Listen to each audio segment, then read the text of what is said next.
if they have a proper feedback mechanism, if that feedback mechanism is life worth living, what is true, if it is grounded, like let's say the Vikings, they have no problems with suicide.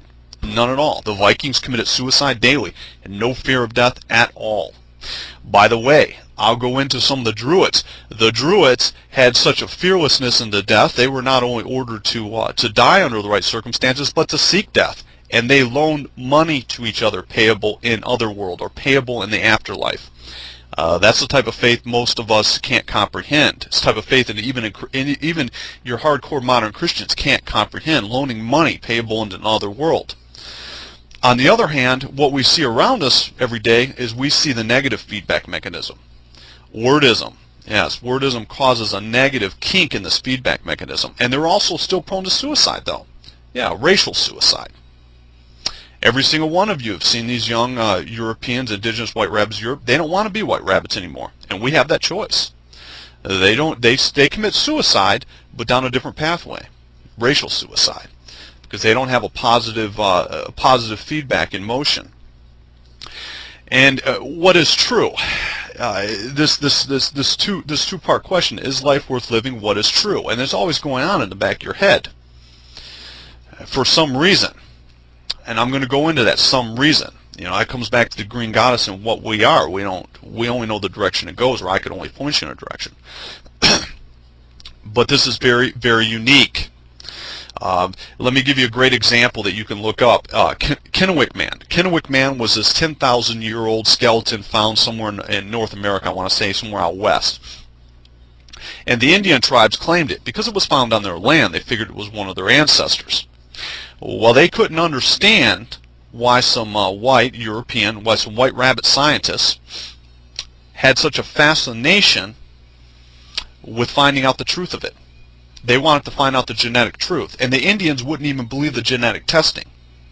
They don't have a capacity for our style of truth. They're not interested in that. They're interested in the rites and rituals and being Indians, living in teepees. They're not interested in anything else.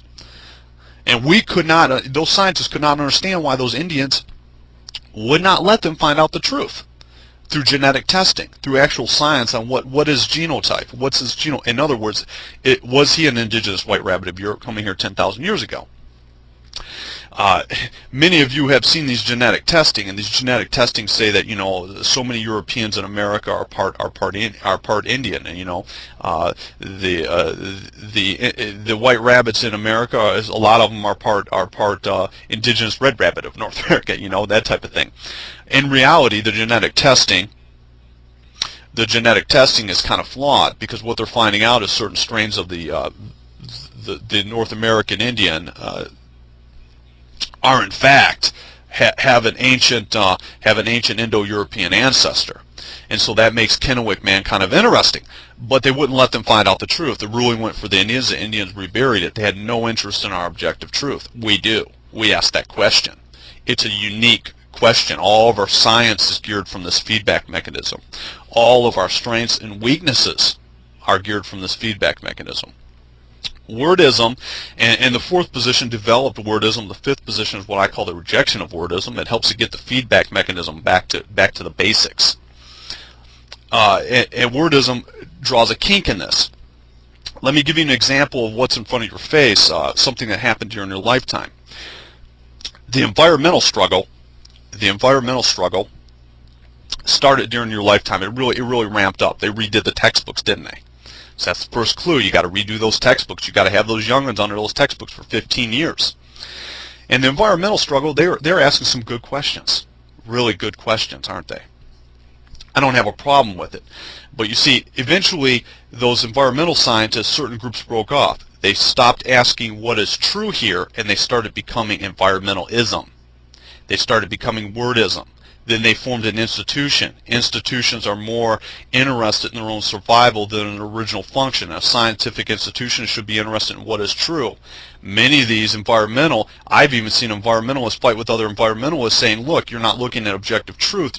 You're caught up on some dogma 10 years ago. 10 years ago, you're looking at science. Now that science is now dogma. And you have all this invested in pushing these lines instead of continuing a course of critical thinking. That's a great example of something starting out with good intentions and becoming wordism. Does that mean all environmentalism is wordism? No. No, it doesn't. But if you see someone give up critical thinking and start treating it like a religion, white rabbits do that all the time with isms. Doesn't matter whether it's capitalism. It doesn't matter whether it's Ayn Rand. If only we believe the philosophy of Ayn Rand, it can become religion, and it puts a kink in that feedback mechanism. It's like it stops that feedback mechanism and causes all kinds of havoc. Why does it do that with us? Well, it has something to do with race being real. The question is, how real is it? But this whole process of thinking was developed on Whittaker Online, and Bob paved a big way for that, and it's a big deal. It's a lot. I'm giving you an overview, and I'm going to come back to these things because this is the most important thing that in my opinion, white rabbits have ever put down on blogs or anything else. How we think. What is our feedback mechanism? What's going wrong? What's going right? The fifth position helps you reject all wordism, and it helps you get back to critical thinking. So you can constantly think that life is worth living, and if you think that, of course, you could sit back and you can square up and analyze something. You can see what is true about, or at least get in the direction of the truth, because truth is very, very important for us. I could sit here with thousands of examples of us getting into conflicts with other tribes over objective truth. And as far as what is life worth living, well, we don't die out, we brown out. Yeah, I mean, you can choose to commit suicide. You can choose to commit suicide. You can go do something crazy, jump off a building, or you can brown out. You can choose or lose, as they say. And you're going to choose, whether you like it or not. It seems to be white rabbit destiny. But at one time, we didn't have these problems, believe it or not. At one time, we had a total integration between science, philosophy, and religion. Yeah, now all those subjects are in conflict. There was a time when it was totally integrated. And by philosophy, I also mean art. Art always falls underneath philosophy, in my opinion, and that's the way I'm treating it for sake of discussion. The Egyptians, I had mentioned the Egyptians and hieroglyphics. They had a total integration between philosophy, art, and science. They didn't have any of these, especially when it first got going. They didn't have any of these conflicts. Look at all the conflicts caused between science and religion. But that's beyond the scope of this topic today. I just wanted to go over the third position, the third position, which is called he brought total chaos. This one man, this Adolf Hitler, brought total chaos to the order of Western civilization. And many of you curse that. Some of you think it wasn't all that great to begin with. I'm not here to go into that today, but my particular opinion on it, but he brought chaos. There's no arguing about that. That is what is true. That truth cannot be argued. Every single event that happened after that, he brought chaos. He hoisted the Hebrews at the top of the planet. Right now, the whole world's looking at him. They don't have, I've told you this before, they don't have as much power as you think, because with the whole world looking at you, it's very difficult to get things done. But you'll come to realize that one way or another.